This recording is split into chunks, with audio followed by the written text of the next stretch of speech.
회의를 1시 어간에 마칠 생각입니다.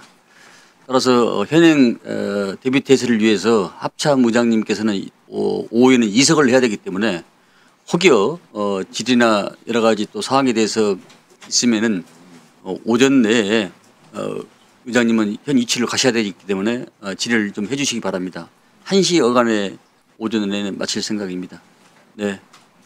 이어서 용해인 의원님. 네, 시간 멈춰 주시고요. 이진우 증인과 김용대 증인 잠시 나와 주시겠어요?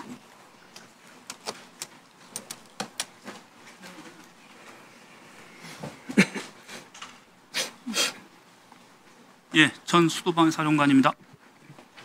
네. 예, 드론열찬 사령관입니다. 네, 이진우 증인 작년 11월 22일부터 24일까지 휴가 쓰셨습니다. 네. 맞죠? 휴가인데 맞아요. 나가진 않았습니다. 자료로 받았습니다. 이때 누구 만나셨어요? 전 부대에 있었습니다. 그 주간에 무슨 일이 있었는지 기억하십니까? 기억이 잘 안 나는데요. 11월 22일이면 북한이 31번째 오물풍선을 살포한 지 나흘밖에 안 지났을 때예요. 합참이 엄중 경고를 했고 대북 상황이 심각한데 수도방위를 책임지는 수방사령관이 자리를 비웁니다.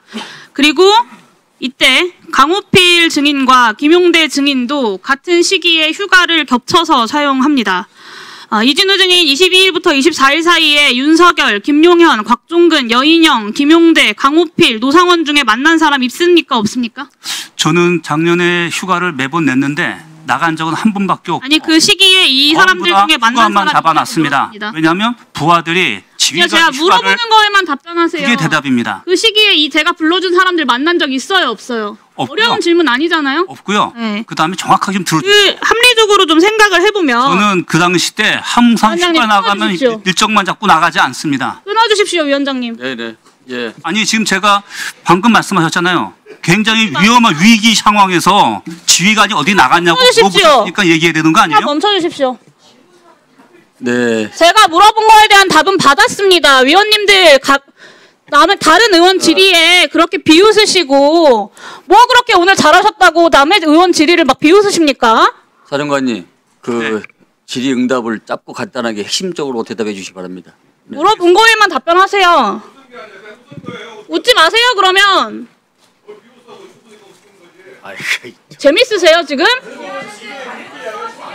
장난하십니까? 질문할 게 없는 거는 곽규택 의원님이신 것 같은데요. 3분 동안 협박이나 하시고. 자, 의원님 제가 잠시 왜냐면 이게 되게 중요한 부분이라서 그렇습니다. 왜냐하면 국민들이 오해할 수 있을 것 같아서 나중에 하십시오. 지휘관이 어딜 나간다라고 얘기하셨는데 휴가를 낼 수밖에 없습니다. 왜냐하면 부하들이 상관이 안 나가면 다 안 나갑니다. 그래서 날짜만 잡아놓고 있는 상황이 대부분이거든요. 그거 말씀드리려고 그런 겁니다. 네. 계속하세요. 그 비상한 시기에 11월 22일부터 24일까지 전방을 지키는 지작사령관과 드론사령관도 동시에 휴가를 냅니다. 곽종근 사령관 같은 경우는 작전 지역이 따로 없어서 휴가를 안 써도 움직일 수 있는 사람이고요. 주요 임무를 맡은 작전부대의 부대장들이 다 같이 자리를 비운 겁니다. 이 세 사령관의 휴가 기간 마지막 날인 24일에는 김용현 전 장관이 대통령 만나서 개헌 문건을 작성하는 등의 실무 준비를 착수했던 날이고요. 28일에는 오물풍선 원점 타격을 직접 지시했다라는 의혹도 나오고 있습니다. 12월 1일에 새롭게 임무를 하달받기 전에 마지막 작전을 준비했다거나 아니면 곧 있을 계엄을 최종적으로 점검했다 회의를 한 거 아니냐라는 생각이 듭니다. 단순히 휴가가 겹쳤다고 설명할 수 있는 일 아니라고 생각하고요. 내란 모의의 중요한 시점인지 아닌지 수사가 반드시 필요하다고 생각합니다. 강호필 증인에게 묻겠습니다. 두 분 들어가세요. 네. 김용현 전 장관이 6월 만찬에 모인 장군을 대통령에게 충성하는 장군이라고 소개했다. 그건 인정하시는 거죠? 저는 개인적으로 기억이 안 난다? 아까 말씀드린 것처럼 기억은 나지 않지만 그 충성하는 장군이라고 했던 의미에 대해서는 아까 제가 설명을 드렸습니다. 그 장군들 불러 모아서 의미 없는 검사 시절 이야기를 술 먹으면서 했다. 그렇게 한가한가라는 생각이 들지 않겠습니까? 뭐 그것은 제가 평가하기에는 그렇습니다만은 말 그대로 격려하는 자리이기 때문에 그렇게 심각한 이야기. 4일 새벽에 예. 임무 수행해준 수방사, 방첩사, 특전사, 지적사 콕 집어서 김용현이 고맙다고 합니다. 기억하시죠? 네. 그리고 계엄에 대한 직전인 4일 3시 21분에 다른 지휘관들은 다 내보내고 충성 장군들 이 4명을 불러서 따로 회의를 합니다. 이 자리에서 무슨 이야기 했습니까? 아까 제가 말씀드렸습니다. 간단하게 제가 설명을 드리겠습니다. 당시에 아까 제가 12월 3일 날 전 장관 최초 그 정군 주요 지휘관 회의 때는 지작사는 참석도 안 했고 아니 이 자리에서 무슨 이야기 안 했고 12월 4일 날 저희들이 전방 대비 태세를 유지하고 있는데 합참 통제하에 VTC 연결을 했고 마지막에 제가 기억하는 것은 수고했고 출동했던 병력들은 안전하게 복귀하고 해라. 그다음에 여기 모인 합참에 있는 상황실 요원, 합참 의장 포함해서 모두 수고 많았다. 저는 이런 맥락으로 이해를 했습니다. 그게 4명의 사령관들만 따로 불러서 이야기한 내용이다라는 말씀이세요?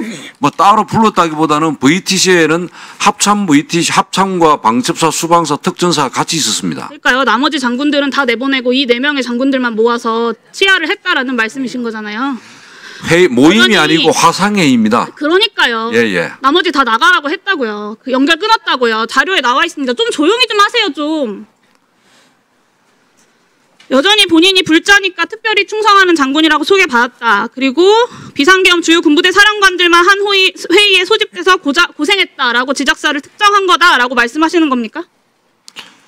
특전사 지작사를 비상계엄에 연계시켜가지고 화상회의에 참석했기 때문에 연계시켜가지고 수행했던 임무에 대해서 수고했다고 이야기했다고 저는 받아들이지 않습니다. 그 장군들, 거기 있던 사람들 중에 충성 장군들 중에 강호필 증인만 자리를 지키고 있습니다.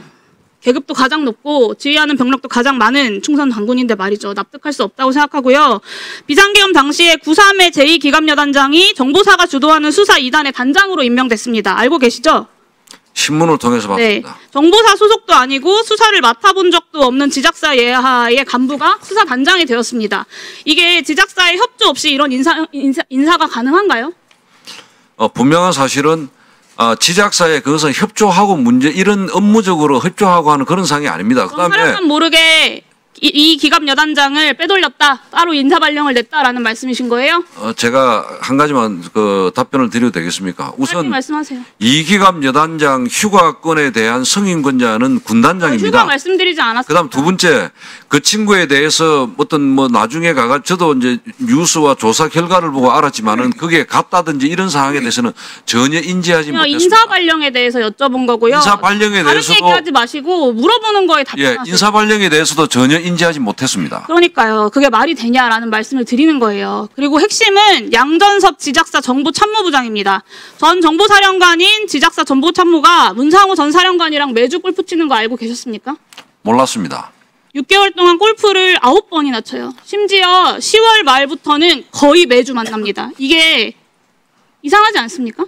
제가 확인한 것은 어제 모 언론 매체에 나온 걸 보고 본인에게 확인했는데 최근에 골프 친 것은 부부 동반으로 4명이서 양가 가족하고 같이 낮에 골프를 치고 끝나고 나서 바로 헤어졌다고 했고 비상계엄이나 뭐 이런 이야기들은 나온 것은 전혀 그냥 없다고 친해서 했습니다. 그렇다. 예. 네, 저는 그게 더 문제라고 보는데요. 정보사에 몸담았던 양전섭 전 정보사령관이 자기가 가진 영향력을 동원해서 수사 2단 구성에 적극 협력했다면 훨씬 더 위험하고 위법한 일이라고 봅니다. 10월 말 이 시기가요. 문상호가 한창 수사 2단 선발하고 인민군복 사고 있을 때예요. 그러니까 문상호가 전임 정보사령관이 양전섭이랑 설마 놀려고 만났겠습니까? 그것도 매주요. 저는 당연히 수사 2단 구성에 대한 이야기 나왔을 거라고 생각하고 본인이 그 내용에 대해서 보고받았을 가능성이 충분하다고 생각합니다. 그게 아니면 수사 2단을 구성하고 있는 시점에 제작사와 정보사가 수차례 회동을 한 이유, 거의 매주 만난 이유, 그리고 이 기갑여단장이 쓸데없이 수사단장을 맡은 이유 설명이 안 된다고 생각합니다. 그래서 양전섭 이 정보참모부장이 제작사와 정보사를 연결해주는 핵심 4개고 대형 협조를 논의했던 사람이 아닌가라는 생각이 듭니다. 그래서 양전섭 지작사 정보부장을 반드시 청문회 증인으로 채택해서 지작사와 정보사 간의 대형 협조가 어디까지 이루어졌는지 밝혀내야 한다고 생각합니다. 이상입니다. 네. 위원장님, 강 장군, 예, 네, 기회를 주시면은 제가 두 가지에 대해서만 간략하게 좀 말씀드립니다. 오해를 풀기 위해서 그렇습니다. 간략하게 해주십시오. 예. 예. 양전섭 저희 그 지작사 정보참모부장이 골프를 친 사실은 제가 어제 언론을 보고 확인했습니다. 양전섭 우리 골프를 친 걸 가지고 어떤 부부 동반 사적인 모임인데 제가 정작 부장으로부터 또는 연계해 가지고 저희 지작사가 어떤 수사 2단 또는 계엄 이런 것과 연계하거나 또는 그런 것에 대해서 보고를 받았다는 것은 전혀 사실이 아닙니다. 이 부분에 대해서 수사기관에서 저희들이 만약에 한다면은 당당하게 밝히겠습니다. 두 번째는 휴가 문제인데 제가 분명히 예전에 제 언론에 제 휴가 일정을 분명하게 소상히 밝혔습니다. 그 다음에 어제 휴가 기간이 수방사령관, 드론작전사령관하고 겹친다는 그 부분도 어제 모 언론 매체를 보고 알았습니다. 그래서 그 매체에 대해서 굉장히 강한 유감을 표했고 법적 허위사실 유포에 대해서 법적 검토까지도 검토를 하고 있습니다. 이상입니다.